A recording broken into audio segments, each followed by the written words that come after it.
Okay. அப்படி திருப்பி scale திருப்பி எப்படிங்க? ஓகேண்ணா.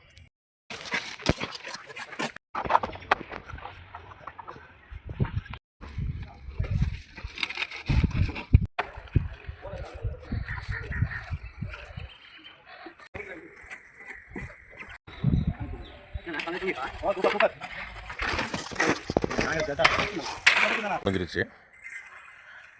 பார்த்தீங்கன்னா போருக்கு உண்டான முதவே வந்து கட் பண்ணி விட்டு இந்த மட்ட லெவல் இங்கே மார்க் பண்ணியிருக்கிறேன். இது வந்து லெவல் கணக்கு பண்ணி தான் பண்ணியிருக்கிறோம். அதாவது நம்ம ஃப்ளோரிங் வந்து ஒரு 7 இன்ச்சு கணக்கு பண்ணி மட்டம் பண்ணிங்கன்னா 5 இன்ச்சு வந்து உங்களுக்கு காங்கிட்டு, மிச்சம் 2 இன்ச்சு வந்து கலவை அந்த ஜல்லிக்கெலாம் வந்து கரெக்டாக வந்துடும். அந்த கணக்கு பண்ணி தான் நாங்கள் போட்டிருக்கிறோம். அதுவும் அதே மாதிரி தான். ஒவ்வொருத்தர் பார்த்திங்கன்னா வேலையெல்லாம் முடிச்சு கடைசியாக செப்டி நடந்து எடுப்பாங்க. நம்ம ஆரம்பத்தில் எடுத்துருக்கிறோம். எனக்கு என்னென்னா நல்லா க்யூரிங் எல்லாமே பக்காவாக செட் ஆகிரும். இன்னொன்று செலவு கம்மியாகும். இல்லை அதுக்கப்புறம் எடுத்துன்னு பார்த்திங்கன்னா கிராக் வரும். நிறைய பிரச்சனை இருக்குது. இப்படி பண்ணுறதுனால எங்களுக்கு வந்து ஈஸியாக இருக்குது.